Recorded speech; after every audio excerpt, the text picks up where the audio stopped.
Om Shanti. Good morning.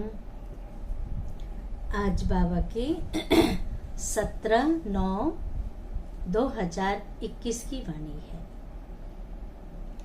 आज बाबा ने बहुत सुंदर बात सुनाई कि संगम युग पर नेचुरल ब्यूटी क्या है। दुनिया में तो भिन्न भिन्न ब्यूटी पार्लर खुले हुए हैं, उसमें कुछ क्षण के लिए, कुछ समय के लिए ऐसा मेकअप कर देते हैं कि उसका चेहरा ही बदल जाता है। बाबा ने कहा आप भी ब्यूटी पार्लर में आए हो। कौन सा ब्यूटी पार्लर है? कौन से आपके जेवरात हैं? कौन से गहने हैं जिन गहनों से सजकर आपकी सुंदरता बढ़ जाती है? सुंदरता बढ़ाने के लिए एक तो बाबा ने कहा इस देह को भूल जाओ, देह भान को भूल जाओ, पुरानी दुनिया को भूल जाओ। इस पुरानी दुनिया से, देह से, संबंधों से प्रीत तोड़ दो। जब एक बाप से सच्ची प्रीत रखेंगे तो बाप से हमारे अंदर दिव्यता की, रूहानियत की, प्रेम की, ज्ञान की, शक्तियों की ये खुशबू भरती जाएगी। जैसे एक फूल है, फूल खिला हुआ रहता है, सबको पसंद आता है।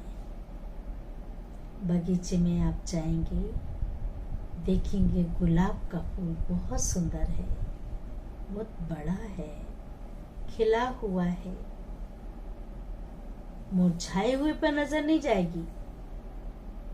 लेकिन जो फूल खिला हुआ है, खुशबू भी आ रही है, आपका ना चाहते भी नजर, बुद्धि उसी पे जाएगी। तो बाबा ने भी कहा कि बच्चे तुम तो चैतन्य फूल हो। चैतन्य फूलों की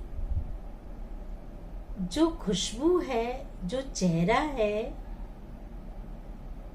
जो मुस्कुराहट है, वो फूल की तरह खिली हुई होगी। खिलेगी तब जब आत्म अभिमानी स्थिति में होंगी।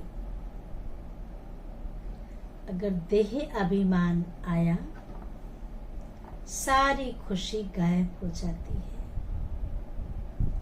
चेहरे पे मुरझाहट आ जाता है, फूल मुरझा जाते हैं। फिर धीरे धीरे एक एक करते विकारों की प्रवेशता हो जाती है। वो जो खुशबूदार फूल थे, वो आज बदबू वाले बन जाते हैं। मुरझाया हुआ, सुखड़ा हुआ फूल बन जाते हैं। तो बाबा ने कहा तुम्हें तो खुशबूदार फूल बनना है।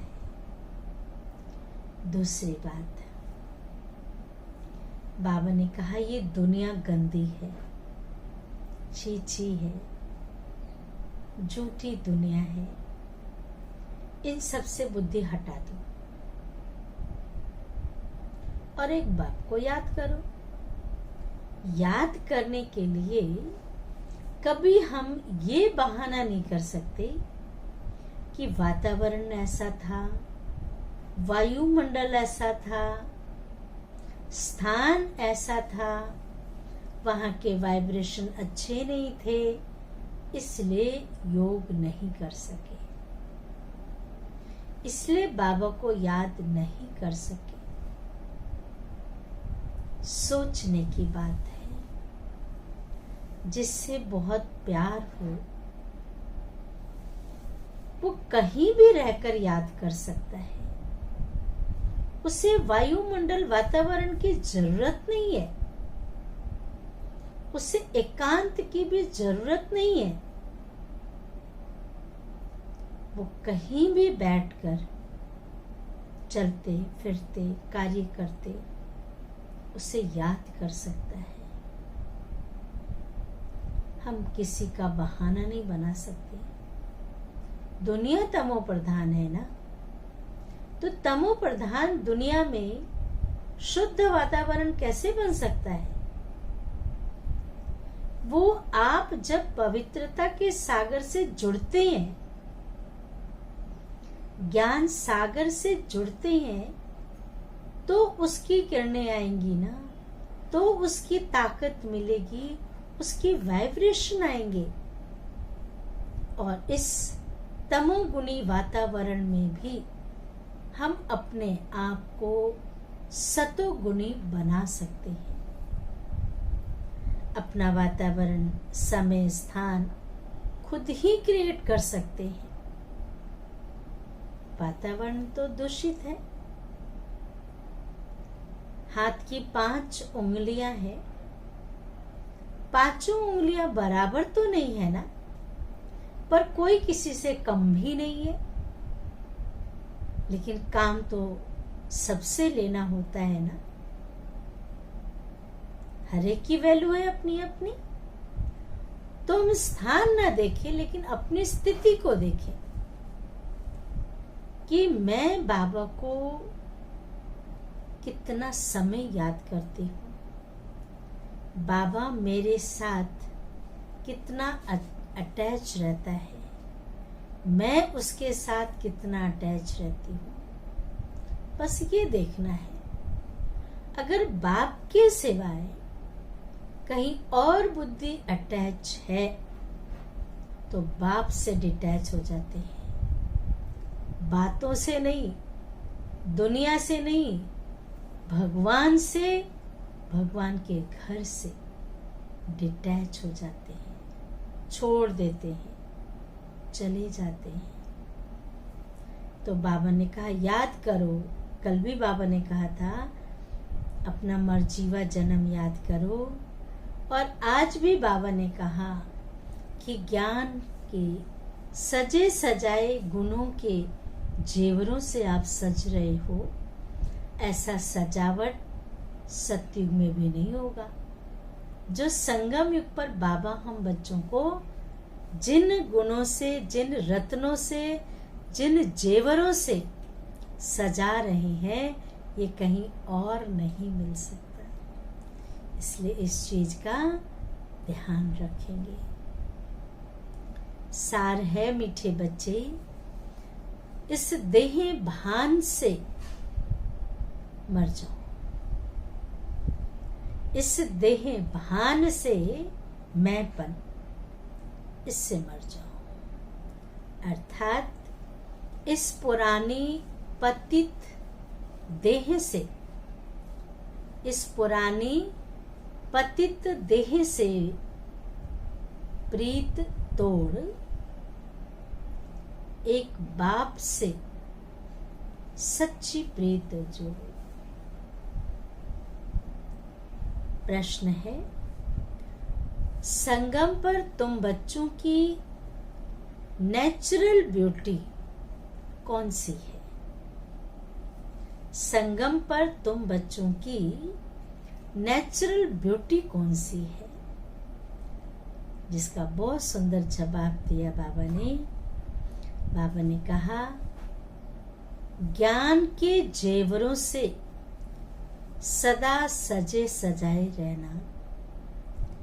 ज्ञान के जेवरों से सदा सजे सजाए रहना, यही तुम्हारी नेचुरल ब्यूटी है। यही तुम्हारी नेचुरल ब्यूटी है। जो ज्ञान के जेवरों से सजे हुए रहते हैं। ये ध्यान से सुनेंगे लाइन। जो ज्ञान के जेवरों से सजे हुए रहते हैं, उनका चेहरा खुशी में फूल की तरह खिला रहता है। मुरझाहट आने का कारण क्या है? देहाभिमान, विकारों की प्रवेशता, रावण की प्रवेशता। सबसे पहले वो खुशी को गायब करता है। चोर चोरी करने आता है, पहले लाइट काट देता है, टेलीफोन की तार काट देता है, देखो किसको फोन करोगे। तो रावण की प्रवेशता की निशानी क्या है? खुशी गायब। और जो ज्ञान के जेवरों से सजे हुए हैं, उनका चेहरा खुशी में फूल की तरह खिला रहता है। अगर खुशी नहीं रहती तो जरूर कोई देह अभिमान की आदत है, जिससे ही सब विकार उत्पन्न होते हैं। देहाभिमान से सारे विकार उत्पन्न होते हैं। गीत है, कल भी बाबा की यही गीत है, आज भी। महफिल में जल उठी शमा, परवानों के लिए प्रीत बनी है दुनिया में मर जाने के लिए। धारणा की पॉइंट है, कोई भी गंदी छीछी आदत नहीं डालनी है। लोगों की आदत है ना, टीवी देखना, नॉवेल्स पढ़ना, गंदे समाचार सुनना, अखबार पढ़ना, दृष्टिवृत्ति को खराब करना। तो बाबा ने कहा कोई भी ये गंदी आदत नहीं होनी चाहिए। जीते जी देह का भान छोड़ देना है। और तीसरी बात, फूल माफिक हर्षित रहना। 3 बातें हैं। कोई भी गंदी आदत नहीं डालनी, दूसरा देहाभिमान को छोड़ देना है, और तीसरा फूल की तरह हर्षित रहना है। दूसरी पॉइंट है, पारलौकिक बाप को फॉलो कर पावन बनना है। गौर से सुनेंगे, पारलौकिक बाप को फॉलो कर, क्योंकि वो पावन है तो हमें भी पावन बनना है। उनकी श्रीमत पर चलने की प्रतिज्ञा करनी और करानी है। श्रीमत पर चलने की प्रतिज्ञा करनी और करानी। खुद भी चलना है और दूसरों को भी चलाने के निमित्त बनना है।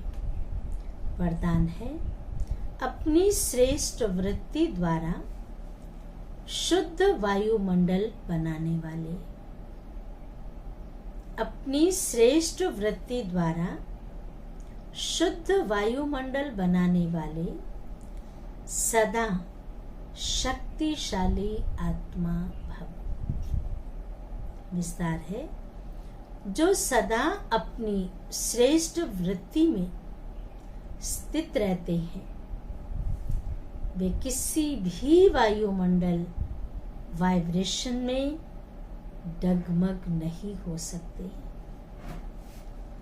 वृत्ति से ही वायुमंडल बनता है। कहते हैं जैसे दृष्टि वैसी सृष्टि।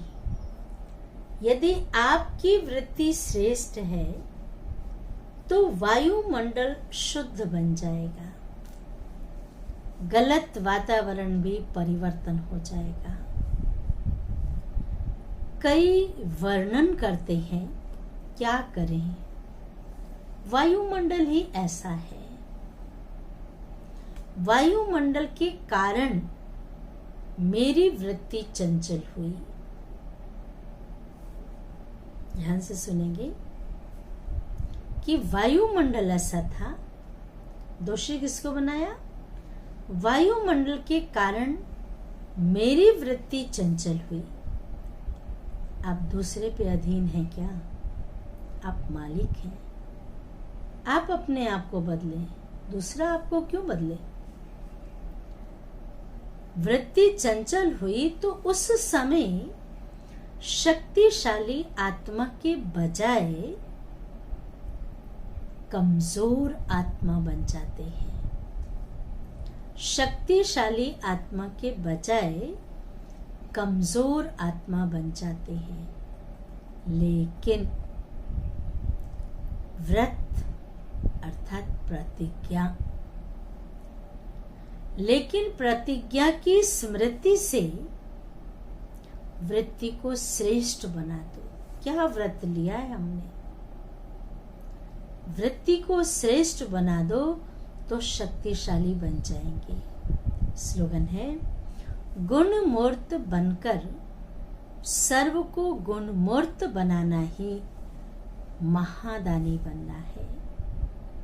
गुणमूर्त बनकर सर्व को गुणमूर्त बनाना ही महादानी बनना है।